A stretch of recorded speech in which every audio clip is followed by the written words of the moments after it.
எல்லாமே தெரிஞ்சுக்கிட்டு எனக்கிட்ட ஒரு கேள்வியை கேட்குறீங்க. உங்களுக்கு தெரியுது கடன் சுமையில் இருக்கு. நம்ம 10 லட்சம் கோடியை தொடுது. 1 கோடி பேருக்கு இதுவரை கொடுத்துக்கிட்டு இருந்தோங்கிறாங்க. கூட 36 லட்சம் பேருக்கு கொடுக்குறோன்றாங்க. இதில் பெருமைப்பட பேசுகிறதுக்கு என்ன இருக்குன்னு பாருங்க. இப்போ நீங்கள் 60 வருஷமா மாறி மாறி ரெண்டு கட்சியும் ஆண்டிருக்காங்க. நம்ம அம்மாவுக்கு ஒரு நாளைக்கு 30 ரூபா கூட சம்பாரிச்சுக்க முடியல. இதை நாங்கள் ஒரு சாதனை அப்படின்னு இப்போ இந்த விடுபட்ட பேருக்கு கொடுக்கறதுக்கு 2 மாசத்துல தேர்தல் இருக்கும்போது தான் நினைவு வருதா? எல்லாமே இவங்க வாக்கை குறி வச்சு தான் நகருவாங்க. இதனாலதான் இதை செய்தி அரசியல், விளம்பர அரசியல்னு சொல்றோம் நம்ம. இது சேவை அரசியலோ செயல் அரசியலோ இல்லை. இவர்கள் எப்பவுமே கட்சி அரசியல், தேர்தல் அரசியல் தான் செய்வாங்க. இந்த கட்சிகள் மக்கள் அரசியலுக்கு வரவே மாட்டாங்க. மக்கள் அரசியல்னு என்ன, இந்த 60 ஆண்டுகள்ல எங்க அம்மாவை ஒரு 30 ரூபா சம்பாரிச்சுக்கிறதுக்கான வழிவகை செய்து கொடுக்கறது மக்கள் அரசியல். 30 ரூபாய்க்கு ஒரு நாளைக்கு 30 ரூபா சம்பாரிச்சுக்க முடியல. ஆனா அரணையூர்ல எங்க அம்மா ஒரு நாளைக்கு எங்க தோட்டத்துல களை எடுக்க வர்றவங்களுக்கு 500 ரூபா சம்பளம் கொடுக்கலாம். பெருமைக்குரிய என் இனத்துல என் தாய்களெல்லாம் இப்படி நிறுத்திடுச்சே இந்த திராவிட கட்சிகள், ஆட்சிகள்னு நான் வெக்கப்படுறேன், நான் வேதனைப்படுறேன். பெண்களுக்கு இலவச பஸ் பாஸ் வச்சுக்கிறீங்க. அந்த காசை யார்கிட்ட எடுக்கிற? என்கிட்ட எடுத்துடுற, எங்க அப்பாட்ட எடுத்துற, இல்ல எங்க அண்ணன்ட்ட எடுத்துடுற. கேடுகட்ட கேவலங்கட்ட ஆட்சி முறையை செஞ்சுக்கிட்டு இத சாதனை. எவனா தேர்தல் வர்றதுக்கு முன்னாடி ஏன்டா எங்க மேல அக்கறையே வர மாட்டேங்குது? நீ என்ன வேணாலும் தேர்தல் வரும்போது ஒரு பாசம் வரும் பாருங்க. எங்கிட்ட இருந்தா பொத்துக்கிட்டு வரும் தெரியாது. ஏடா தம்பி? ஐயோ, நிலையில பல பெண்களுக்கு கிடைக்கிற திரும்ப நாங்கள் விண்ணப்பிக்கலாம். அதுவும் மாடி வீடு இருக்கவங்களுக்குலாம் அந்த காசு போகுது, வாடகை வீட்டினருக்கு வரல அப்படிங்கிற ஒரு குற்றச்சாட்டு அதிகமாக பெண்கள் வைக்கிறாங்க. நான் அவமானப்படுறேன், நான் வெட்கப்படுறேன், வேதனைப்படுறேன். இப்படிப்பட்ட இனத்துல, பெருமைக்குரிய என் இனத்துல என் தாய்களெல்லாம் இப்படி நிறுத்திடுச்சே இந்த திராவிட கட்சிகள், ஆட்சிகள்னு நான் வெட்கப்படுறேன், நான் வேதனைப்படுறேன். என்ன செய்யறது சொல்லுங்க? எங்க அம்மா 1000 ரூபாய்க்கு கையேந்திரத எந்த தன்மானமிக்க தமிழ் மகன் ஏற்பான் சொல்லுங்க? எந்த தாய்? என் தாய் 1000 ரூபாய்க்கு வரிசையில் நிக்கிறா. அதுலயும் ஒரு அம்மாலாம் காலையில சாயந்தரம் வரைக்கும் காத்திருக்கிறா. அமைச்சர் 1000 ரூபாய்க்கு கொடுத்துட்டு இல்ல. ஒரு கொடுமையான இது. இந்த நிலையை மாத்துறதுதான் மான தமிழ் பிள்ளைகளினுடைய முதன்மையான கடமையா இருக்கணும். அது ரொம்ப ரொம்ப கொடுமையானதுதான் இது. என்ன செய்யறது சொல்லுங்க? அதுக்காக நான் வருந்துறேன், அவ்வளவுதான் செய்ய முடியும். வேற ஏதாவது கேள்வி இருக்கா? உங்களுக்கு அதிமுக தரப்புல அவங்க சொல்றாங்க 5000 ரூபாய் தமிழக கொடுக்கணும் அப்படின்னு டிபிஎஸ் பேசுறாரு. இந்த வேடிக்கை இது ஒரு பட்டிமன்றம். இது இவங்க ஆட்சியில் இருக்கும்போது ஐயா ஸ்டாலின் 2500 கொடுத்த கணக்கு வேற சரியா சொல்லுவாப்புல. என்னடா 5000 கொடுங்கன்னு அவர் சொல்றதும், இவங்க ஆட்சிக்கு வரும்போது 5000 கொடுங்கன்னு இவங்க சொல்றதும், எங்க இருந்து உங்க பரம்பரை சொத்தை விட்டு தெரியல தம்பி? ஏன்னா நீங்க சேர சோழ பாண்டிய பரம்பரை, நீங்க உங்க சொத்தை வித்துட்டு வர போறீங்க. அது இந்த கடனை வாங்கி கொண்டாந்து கொடுப்பா. அதுல எங்களுக்கு 5000 கொடுன்னு 5000 கொடுத்து இப்படி பார்ப்போம். நான் ஒரு இனம் சார்ந்த மகன், எனக்கு ஒரு தேசிய பண்டிகை வருது. ஒரே ஒரு பண்டிகை தான், பொங்கல். தமிழனுக்கு ஒரு பண்டிகை. இந்த பொங்கல் பண்டிகை கூட 1/2 கிலோ அரிசி, சர்க்கரை, கரும்பு இது கூட வாங்கிக்க முடியல. வேலைக்கு போறேன், நான் கையேந்தி நிக்கிறேன், ஒரு வேலையும் செய்யாத நீ எனக்கு காசு கொடுக்குற. எங்கிருந்து வருது உனக்கு காசு? கொடுமை இதெல்லாம். நாங்க விளைய வைக்கிற நெல்லை வீதியில போட்டு முளைக்க விட்டுறது, அரிசி ஆந்திரால இருந்து வாங்கிட்டு எனக்கு தர்றது. ஏன் நெல்ல அவிச்சு அரிசியாக்குனா வராத?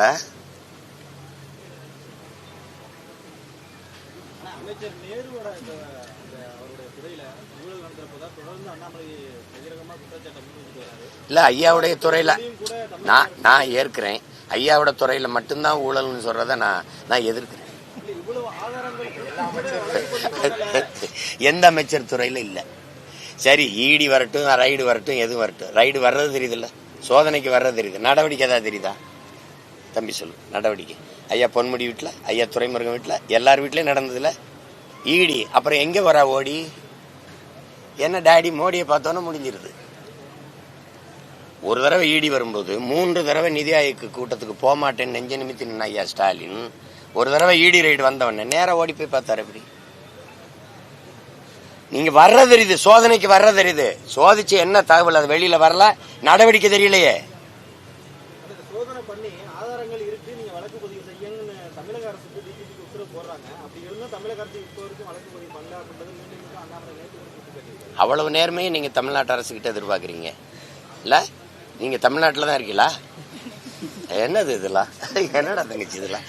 இவ்வளவு நகைச்சுவை உங்களுக்கு கூடாது தம்பி. அவ்வளவுலாம் நீங்க பேசக்கூடாது. வேற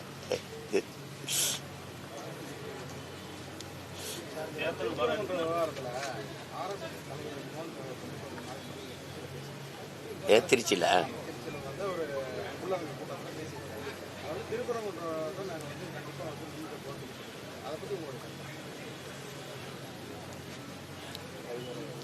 அவங்களுக்கு அரசியலுங்கிறது சாதி மதம் சாமி. என்னைக்கு என் அன்பு மக்கள், என் அருமை சொந்தங்கள் ஒன்று கவனிச்சுக்கணும். சாதி மதம் சாமியை பற்றி கவலைப்படுகிறவர்கள், அதை பற்றி சிந்திப்பவர்களுக்கு மக்களை பற்றி நாட்டை பற்றி சிந்திக்க நேரம் இருக்காது, தேவையும் இருக்காது. நாடு மக்கள் அவர்களுடைய நல்வாழ்வு நாட்டினுடைய வளர்ச்சி அதை பற்றி சிந்திப்பவர்களுக்கு சாதி மதம் சாமி கடவுளை பற்றி சிந்திக்க தேவை இருக்காது, அதுக்கு நேரமும் இருக்காது. இதுதான் யதார்த்தம். இது நான் வணங்குற என் தலைவன் பிரபாகரன், என் முருகன் மேல ஆணையா சொல்றேன். இதுதான் சத்தியம். இதை நீங்க புரிஞ்சுக்கணும். நீ எனக்கு திடீர்னு என் முருகன் மேல உனக்கு பக்தி வருது? நான் அதே மலைக்கு கீழே திருமுருக பெருமிழா எடுக்கும்போது நீ எங்க போயிருந்த? நான் வெற்றி வேல்னு தூக்கும்போது நீ எந்த திசையில் இருந்த? இத்தனை ஆண்டுகள் இல்லாத திடீர்னு என் முருகன் மேல உனக்கு பக்தி வர காரணம் சொல்லு. ஏன் நீ போன ஆண்டு திருப்பரங்குன்றத்துல அதே மலை இருந்துச்சுல, அதே சுடரேற்ற தூண் இருந்துச்சுல, போன வருஷம் என்ன தீபம் இல்லையா, இல்ல தீக்குச்சி இல்லையா, இல்ல எண்ணெய் இல்லையா? 2 மாசத்துல தேர்தல் வருதுன்னா உனக்கு சேட்டை. மக்களை பற்றி சிந்தி. எத்தனை வீடுகள் நீ சொல்ற சோக்கால்டு இந்து எத்தனை வீட்டுல விளக்கறியாம இருக்குது, பசி பட்டினி வறுமையில. அந்த விளக்கை ஏத்த நீ சிந்திக்கல. மலை மேல விளக்கு ஏத்துறன்ற கேட்டா 100 ஆண்டு கனவு, 100 ஆண்டா ஒரு விளக்கத்துறது கனவு கண்டுகிட்டு இருந்தியா நீ? ஒரே ஒரு கேள்வி கேட்கிறேன் இந்த பெருமக்கள்கிட்ட, முருகன் சிவன் இந்து கடவுளா? யார் என்னோட தர்க்கத்துல நின்று ஜெயிக்க போறது சொல்லுங்க. முருகனும் சிவனும் மாயவனும் இந்துவா? உங்க பெருமாளே சொல்லுவோம். உங்க கிருஷ்ணரை இந்துவா சொல்லு. நீ கடவுளை மதம் மாத்தி வச்சுக்கிட்ட. முருகன் இந்துவா? அது முருகனுக்கு தெரியுமா? யாராவது சொல்லுங்க. முருகன் இந்து கடவுளா சைவ கடவுளா? திடீர்னு தேர்தல் வரும்போது எல்லாருக்கும் உங்களுக்கு பாசம் வருது என் முருகன் மேல. இந்த கோயிலுக்குள்ள நடக்கிற திருட்டை கண்டுபிடிச்சு சொல்ல. அறநிலைத்துறையில ரொம்ப நேர்மையா நடக்குதா? ஒரு ஊழலும் நடக்கல, ஒன்னும் நடக்கல. சொல்லுங்க. கோயில் இடங்கள்ல கடைகளுக்கு வீடுகளுக்கு எல்லாம் வாடகை விட்டு இருந்தான். அதை 10,000 ரூபாய் 1 லட்சம் ரூபாய் ஏத்திருக்காரு ஐயா சேகர் பாபு. அதை கேட்க உனக்கு துணிவு இருக்கா? ஏன் இப்படி திடீர்னு ஏத்தனை அதை கேட்பிய? பக்கத்தில் இருக்க மலையை வெட்டி கல்குவாரி நீ ஏத்துறான, அந்த மலையை பத்தி கவலைப்பட நீ வரல. இந்த மலையில தான் முருகன் இருக்கானா? குன்று இருக்க இடமெல்லாம் குமரன் இருக்கிறான்னா இந்த திருப்பரங்குன்றத்துல இருக்கானா? இந்த நாடங்களும் வெட்டி ஏத்துறானே என் மலை, அங்கெல்லாம் குமரன் இல்லையா? சொல்லுங்க. அந்த மலைக்கு நீ போராட வரல. ஒருவேளை இதையும் கல்குவாரி ஆக்கிட்டாருன்னு வச்சுக்கிறோங்க ஐயா ஸ்டாலின், அப்ப போராட வருவியா? உனக்கு அரசியல் இல்ல, சாதி மதம் சாதியை கட்டி பிடிச்சிட்டு அழுகுற. மக்களின் பிரச்சனைக்கு ஒண்ணு நின்றுக்கேன்னு சொல்லு. இவ்வளவு பேர் இவ்வளவு தலையிடுறீங்களே. என் மீனவன் கடலுக்குள்ள மீன் பிடிக்கிற உரிமை இழந்து நிக்கிறான், நீ அதுக்கு போராட வந்தியா? காவிரி நதி நீருக்கு நாங்க ஒவ்வொரு தடவையும் கையேந்தி நிக்கிறோம், அதுக்கு அந்த உரிமையை போராடி பெற்றுக் கொடுக்க வந்து நின்னியா? எந்த இடத்துல எனக்காக நின்றுக்க நீ? திடீர்னு முருகன் வந்துட்டு அயோத்தியில ராமரை வச்சு அரசியல் செஞ்சு பார்த்த, அது எடுபடல. ஏன்னா கோயில கட்டினவுடனே பிரச்சனை முற்றுப்பட்டுருச்சு, அதான சத்தியம். இப்ப யாரும் ராமர் ஜெய் ஸ்ரீராம் பேசுறது இல்ல, ஏன் சொல்றது இல்ல? ஏன்னா எந்த அயோத்தியில ராமர் பிரச்சனை இந்த கோயிலை வச்சுக்கிட்டு நீ அரசியல் பண்ணிட்டு இருந்தீங்களோ அதே இடத்துல அகிலேஷ் யாதவ் ஒரு தாழ்த்தப்பட்ட மகனை நிறுத்தி பொது தொகுதியில உங்களை தோக்கடிச்சிட்டான். செத்து போச்சு உங்க அரசியல். அதுக்கப்புறம் பூரி ஜெகநாத்துக்கு போனீங்க ஒரிசாவுக்கு, ஐயப்பனை போய் எடுத்தீங்க, அது அங்கே வேலை நடக்கல. இப்போ என் முருகனை தொட்டுக்கிட்டு இருக்கீங்க. நீ என்ன குன்ன குடிக்க அண்ணா கபடி எடு, தலைகளன்னு தண்ணி குடி, முருகான்னு கத்து, என் பாட்டை முகம் வரும். அதுக்கப்புறம் பேரன் என் முகம் தான் வரும்.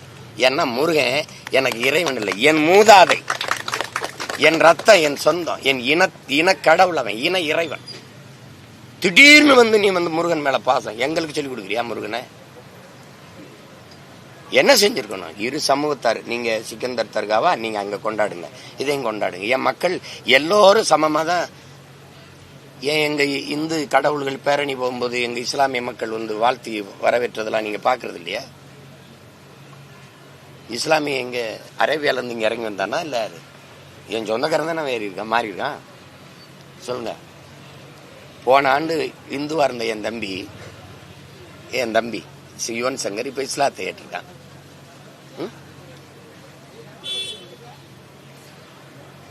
அப்ப யாரு அவன் என்ன சொல்லுவீங்க? அரேபியால இருந்து வந்தான், பங்களாதேஷ்ல இருந்து வந்தான்னு சொல்லுவேன் நீ? தமிழர்கள் நாங்கள் இறை வழிபாட்டிற்காக இஸ்லாத்தை ஏற்றிருக்கிறோம். இஸ்லாமியர்கள் நாங்க தமிழர் ஆகல, தமிழர்கள் நாங்க ஏற்றிருக்கிறோம். ஓர் இறை அல்லாவை ஏற்று, நபி மொழியை ஏற்று, ஒரு இறை அல்லாவை ஏற்று நாங்கள் இஸ்லாத்தை ஏற்றுக்கிறது எவ்வளவு சத்தியமான உண்மையோ அப்படி எங்கள் முன்னோர்கள், எங்கள் இன மூதாதை முருகனுங்கிறது உண்மை. அதுல யாரு எதுக்குறமா? நீ முருகனை வழிபடாதீன்னு யாரும் எதுக்குறாங்களா? யாராவது போறாங்களா?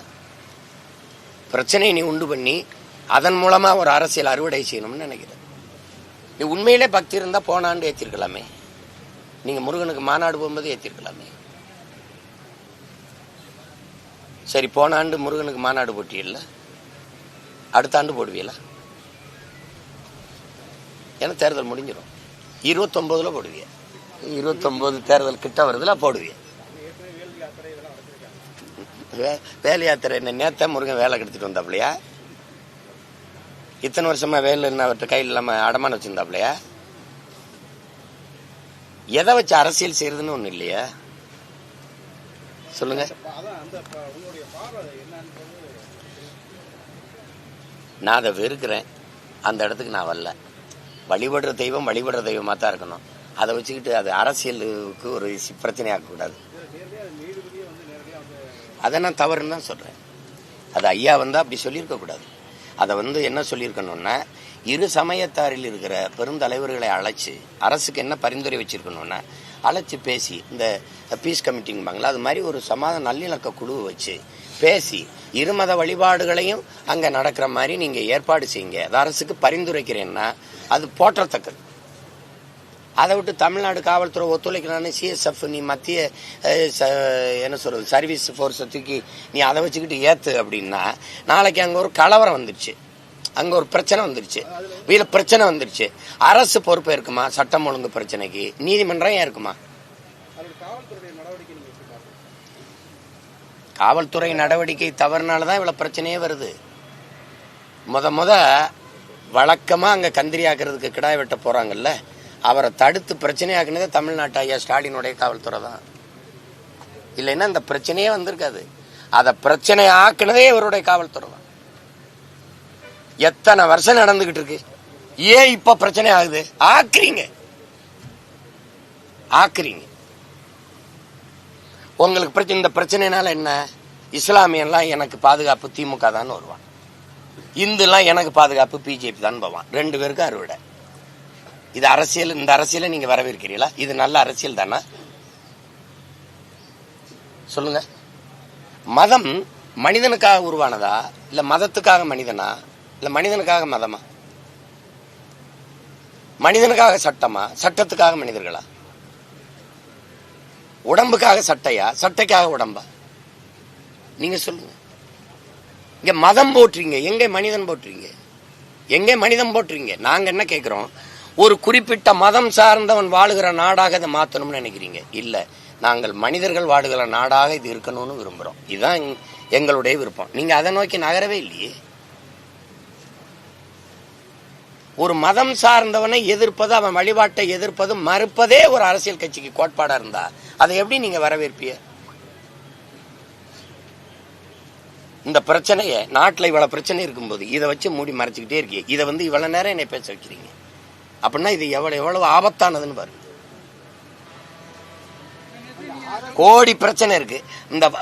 இந்த விதை தடுப்பு சட்டத்தை கொண்டு வர நீ 2003 சின்சாண்டா நிறுவனத்துக்கு நீங்க எடுத்து 22,972 பாரம்பரிய நெல் வகைகளை நெல் ஆராய்ச்சி சங்கத்தினுடைய தலைவர் ராத்தேலால் ரிச்சரியா சேமிச்சு வச்சாரு. ஒரே நாள்ல எடுத்து மன்மோகன் சிங் அமெரிக்காவினையும் சின்சாண்டா நிறுவனத்துக்கு கொடுத்துட்டீங்க. இப்ப நீங்க உங்க வீட்டுல தக்காளி விதை வச்சிருந்தீங்கன்னா எனக்கு தர முடியாது. நான் கத்தரி விதை வச்சிருந்தா எனக்கு தர முடியாது. தடை சட்டம். விதைய வித்த ஒரு நாடு உருப்படுமா சொல்லுங்க? நீ அதை பத்தி பேச மாட்டேங்கிற.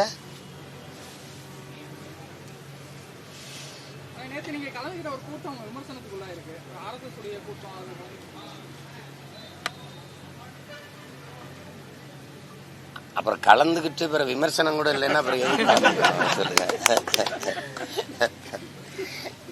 தம்பி, ஆர்எஸ்எஸும் திராவிடர் கழகம் போல ஒரு சமூக இயக்கம் தான் சொன்னது நானா அவங்களா? அது ஆர்எஸ்எஸ் இயக்கம். அதெல்லாம் விஜில்னு ஒரு இலக்கிய அமைப்பு. பாரதிய பேசுனாங்க. பாரதிய நான் எங்கேயும் பேசுவேன். பாரதி இருக்கான்ல, பாரதி இருக்கிற இடத்துல பாரதினா தமிழ் இருக்கு. தமிழ்ங்கிறது என் தாய் இருக்கிற இடத்துல மகன் இருப்பேன். அவ்வளவுதானே? நாளைக்கு திமுகவை அல்லது திராவிட இயக்கத்தை பாரதியை பத்தி ஒரு கூட்டம் போட சொல்லி போய் பேசுறேன். 12 வருஷம் திராவிடர் கழக மேடையில பேசின அப்ப உனக்கு இனிச்சத ராஜ்நாத் சிங் உங்க அப்பாவோட காசு வெளியிட வரும்போது பாரதிய ஜனதா 5 ஆண்டு கால ஆட்சியை, நிலையான ஆட்சியை கொடுத்து இந்தியா முழுமைக்கும் தன்னுடைய கிளையை பரப்புவதற்கு உதவியா இருந்தவர் ஐயா கருணாநிதினு ராஜ்நாத் சிங் பேசினதற்கு ஒய்எம்சிஏ மைதானத்துல போட்டு காட்டவா? இன்னைக்கு வேர்ல்ட்ஸ் ஒரு இது திறக்குது இல்ல, அதுல உங்க அமைச்சர் அம்மா நிர்மலா சீதாராமன், மத்திய அமைச்சர் இணையமைச்சர் எல்முருகன் பங்கேற்கிற விழாவில் உங்க அமைச்சர் எங்க அண்ணன் உங்க ராஜ்யசபா உறுப்பினர் கமலஹாசன் பங்கேற்கிறாரு. இதுக்கு கருத்து எங்க போய் நிக்கிறேன்னு பேசாத, என்ன பேசினேன்னு பேசு. என் தாய் சாக கிடந்தா, என் தாய் அறிவார்ந்த தம்பிதங்களை புரிஞ்சுக்கணும். என் தாய் சாக கிடந்தா. யார்? தமிழ் தாய். ரத்தம் கொடுத்தாதான் காப்பாற்ற முடியும். அப்ப ஒத்தை மகன் வந்து மொத்த ரத்தத்தையும் கொடுத்து என் தமிழ் தாயை காப்பாற்றிய ஒரு மகன் உண்டென்றால் அது இந்த மண்ணுல பாரதி. போய் படி. அதுல உய்வகை காட்டும் உயிர் தமிழுக்கு சொல்றான். உயிர் தமிழுக்கு புதுநெறி காட்டிய புலவன் பாரதின்னு என் தாத்தன் பாரதிதாசன் பாடுறான். சும்மா கிடையாது. பாரதிய பாடாது என்னோண்டா தமிழ் இருக்க முடியும்? எதுக்குடா தமிழ் இருக்கணும் உயிரோட? நீ போட ஒரு மேடைய, நீ போட்டு பேசு. சரி வேணாம், பாரதி வேணாம், பாப்பான் விடு. என் தாத்தன் பாரதிதாசனை பேசு பாப்போம். சரி வேணாம், அவனு வேணாம். இன்னொரு தாத்தன் இருக்கான் பாவலர் ஏறு பெருஞ்சி திறனார், பேசு. உனக்கு கருணாநிதியை விட்டா வேற புலவனே கிடையாது. நீ எதுக்கு என்னை பேசுற? 1 மணி நேரம் பேசிருக்கல. என்ன பேசணும்னு எடுத்து பேசுற. சரியான ஆண்மகன். என்ன பேசணும்னு எதிர்த்து பேசுற, கருத்தை எதிர்ற. பார்லிமெண்ட்ல பாரதியார் பெயர் வடநாடுகள்ல இல்ல, தமிழ் விடுதலை போராட்ட வீரர்கள் பெயர் தான் இல்ல அப்படின்னு சொல்லி சிவா பேசுறீங்க. எங்க அண்ணன் இப்பதான் பாராளுமன்றத்துக்கு போயிருக்காப்ல. அதெல்லாம் நாங்க பேசி வழி இல்லாம அந்த தாக்கத்தை தவிர்க்க நீங்க பேசுறீங்க. எத்தனை காலமா நாங்க பேசணும்? சரி, நீங்க மட்டும் இங்க என்ன வச்சிருக்கீங்க? நான் கேட்கிறேன், நீங்க இதுக்கு பதில் சொல்லுங்க. ஒரு விடுதலை போராட்ட வீரன், என் பாட்டன் வஉசி சொத்தம்பட்டையும் வித்தான் நாட்டு விடுதலைக்கு. அதே சமகாலத்துல சொத்தா சேர்த்துக்கிட்டு இருந்தாரா ஐயா ஈவேரா? இந்த ஈவேராவை எங்க வச்சிருக்க? என் பாட்டனை எங்க வச்சிருக்க? நீ ஒரு விளையாட்டு வீரன் சச்சின் டெண்டுல்கர் கேட்டு கொடுக்கல பாரத ரத்னா, கூப்பிட்டு கொடுக்குற. விடுதலை பாவலன் இந்த பெருநிலத்துல அப்படி ஒரு பாவலம் கிடையாது என் பாட்டன் பாரதி. இந்த நாட்டின் விடுதலைக்கு செக்க இழுத்து சொத்தம்பட்டை வித்து ஏழையான என் பாட்டன் வாவு சிதம்பரனாரு. இவங்களுக்கெல்லாம் நீ ஏன் கொடுக்கல பாரத ரத்னா? இவன்லாம் பாரத ரத்னான்னு அந்த ரத்னம் வாடாது சொல்லு. 4000 நாட்கள் ஜெயில இருந்தான் என் தாத்தன் முத்துராமலிங்கத்தேவர். அவருக்கு ஏன் பாரத ரத்னா கொடுக்கல? நாங்க கேட்டு கொடுக்குற கேவலப்பட்டவங்களா? நாங்க கேட்கிறோம் குடுன்ட்டு. நீங்க இது இல்லாம ஐயா கருணாநிதிக்கு கேட்டுக்கிட்டு இருக்க பாரத ரத்னா.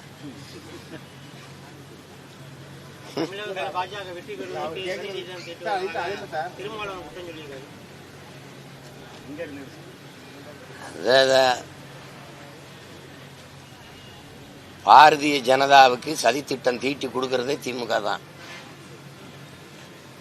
இந்த பிரச்சனை இருந்திருக்காது. இப்ப நான் முதலமைச்சர், சீஃப் மினிஸ்டர் ஆஃப் தமிழ்நாடுன்னு இந்த பிரச்சனையே வந்திருக்காது, பேசியிருக்க போறதில்லை. புரியுதா? நீங்க பிரச்சனையை உருவாக்குனது யாரு? பிரச்சனை ஆனவொன்னா அந்த மாவட்ட ஆட்சியர் மேல பழிய போட்டு போயிட்டிய. அது ஒரு பெண் பாவம். அது கள்ளச்சாராயம் காய்ச்சி விற்பான், அது சாவான், கடைசியாக மாவட்ட ஆட்சியர் மாவட்ட காவல்துறை அதிகாரியை மாற்றி விடுவீங்க. ஏன்னா அவனே ஊழல் போட்ட மாதிரி. அப்படிதானே நீங்க பேசுறீங்க? விரும்புது பாரதிய ஜனதா இந்த பிரச்சனையை எடுக்கும்போது திமுக வந்து உறுதியாகுது. எப்படி? கிறிஸ்தவர் இஸ்லாமியர் 15 விழுக்காடு வாக்கு தனக்குன்னு உறுதி பண்ணுது. அந்த அடித்தளத்துக்கு அலையுது. ஒரு அடிப்படை தானே தம்பி, ஒரு அடிப்படை தானே. இவரு கிறிஸ்தவர், எனக்கு பாதுகாப்பு திமுகன்னு நினைக்கிறப்பல. இவர் இஸ்லாம், எனக்கு பாதுகாப்பு திமுகன்னு நினைக்கிறப்பல. இவர் இந்து, எனக்கு பாதுகாப்பு பிஜேபின்னு நினைக்கிறப்பல. இதுதானே நீங்க காலங்காலமா உருவாக்கிட்டு இருக்க. அதுதானே உருவாக்கிட்டு இருக்க. நீ அந்த சூழலா பிஜேபி வந்துரும் வந்துரும் வராது அப்படின்னு சொல்ல முடியல. நான் இருக்கேன், வரவிட மாட்டேன்னு சொல்லணும்ல. இப்ப நீங்க உங்க வீட்டுக்கு ஒரு வாயில் காவலனை போடுறிய, வாட்ச்மேனை எதுக்கு போடுறிய? திருடன் வந்து திருடிட்டு போகும்போது விரட்டி பிடிக்கவா? திருட வந்துருவான் கதை பூட்டிக்குங்க, 2 தாப்பா போட்டுக்கிறங்க, உள்ள நல்லா இது பண்ணிக்கிறங்க, இது சொல்றதுக்கா வாட்ச்மேன் போடுற, காவலர் போடுற? நீங்க போய் நிம்மதியா தூங்கம்மா, திருடன் வரமாட்டான் நான் பாத்துக்கிறேன்னு சொல்றதுக்கு தான் வாட்ச்மேன் போடுறீங்க, வாயில் காவலன் போடுறீங்க. திருடன் வரும்போது தடுத்து பிடிக்க போடுறீங்களா, இல்ல வந்தவனை விரட்டி பிடிக்க போடுறீங்களா?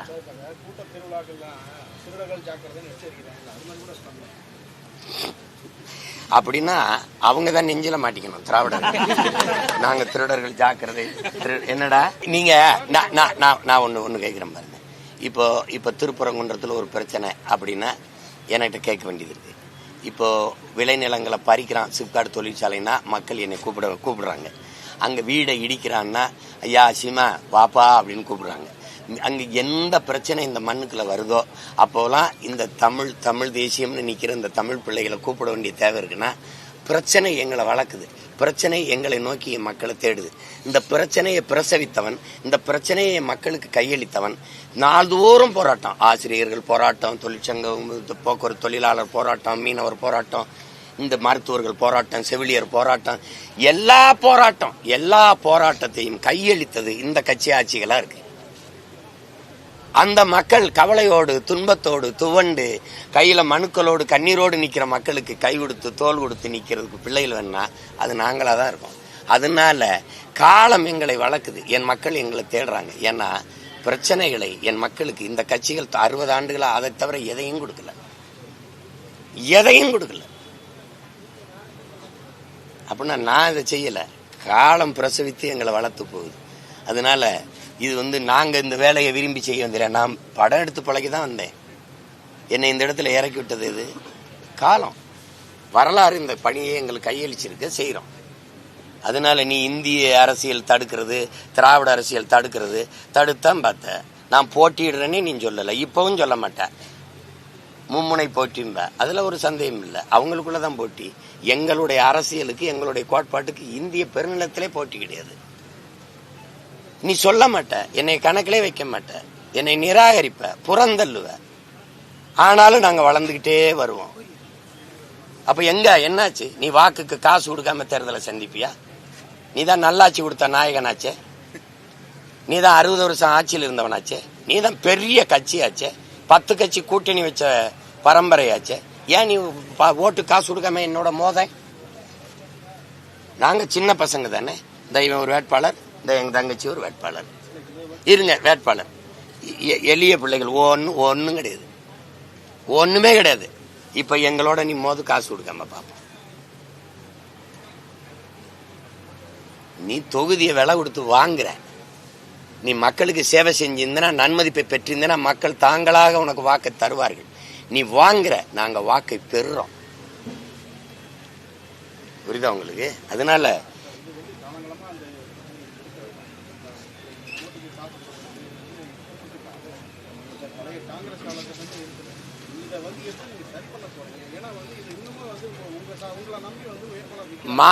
மாறும். நீங்க சரி பண்ண போறீங்கன்னா என் கடமைங்கிற மாதிரி நீங்க எப்படி சரி பண்ணுவீங்க? உங்களுக்கு அந்த பொறுப்பும் கடமை இல்லையா?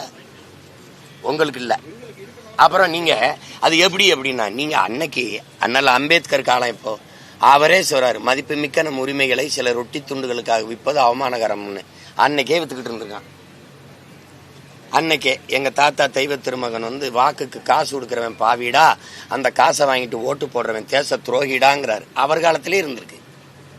பேரறிஞர் அண்ணா இவங்க என்ன சொல்றாங்க, தங்கத்தை யாராவது தவிட்டுக்கு விற்பானான்னு. அப்படி மதிப்புமிக்க தங்கத்தை தவிட்டுக்கு வாங்குறதே அவர் பேரை சொல்லி கட்சி நடத்துற பெருமக்கள் தான் இருக்குது. இந்த காசு கொடுக்கிற இந்த இடத்துல சாராயம், பணம், சாதி, மதம், இந்த அரசியலுக்குள்ள 36 லட்சம் பேர் எளிய பிள்ளைகள் எங்களை தேடி இருக்கான்னா, அப்ப தூய அரசியலை விரும்புகிற ஒரு கூட்டம் உருவாகி வருதுன்னு தானே அர்த்தம். ஒண்ணுமே இல்லாத 3வது பெரிய கட்சியா அங்கீகரிக்கப்பட்ட ஒரு கட்சியா ஒரு எளிய மகனை தள்ளியிருக்கான்னா, அவன் மாற்றத்தை விரும்புறான், ஒரு நல்ல அரசியலை தேடுறான் என் மக்கள் தான் அர்த்தம். அப்ப அதான் லெலின் சொல்றான், உன்னை விமர்சிக்கிறவனுக்கு நிரூபிக்க போராடாத, உன்னை நம்பி நிக்கிறவனுக்கு உண்மையா இருக்க போராடுன்னு. எனக்கு வாக்கு செலுத்தின அந்த 36 லட்சம் மக்களுக்கு உண்மையா இருக்க போராடுறோம். நாங்க ஏன் போய் அவன் போடுறான் போடல அதை பத்தி இல்லை. எங்களுக்கு ஒரு பிறவி கடமை இருக்கு. அதை மனச்சான்று அடிப்படையில் அதுக்கு நேர்மையா வேலை செய்ய நினைக்கிறோம்.